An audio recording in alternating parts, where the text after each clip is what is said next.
राज्यामध्ये वारकरी मंडळ स्थापन करण्याची घोषणा अर्थसंकल्पात केली होती। या महामंडळाचं मुख्यालय हे पंढरपूरमध्ये असणार आहे।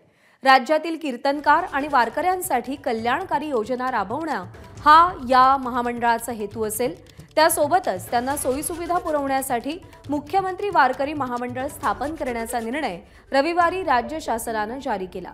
परंपरेने महिन्याची पायीवारी करणाऱ्या वारकऱ्यांना महामंडळाच्या माध्यमातून वृद्धापकाळात वारकरी पेन्शन योजना सुरू केली जाणार आहे।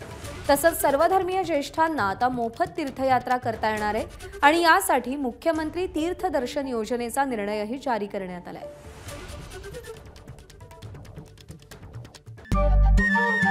नमस्कार। मन सुद्धा तुझं ही एबीपी माझावरची वेगळीच मालिका खूप गाजली। हिचा दुसरा सीझन केव्हा येणार अशी अनेकदा विचारणाही झाली, पण आता प्रतीक्षा संपली। लवकरच येतोय सीझन 2। मन सुद्धा तुझं होई मन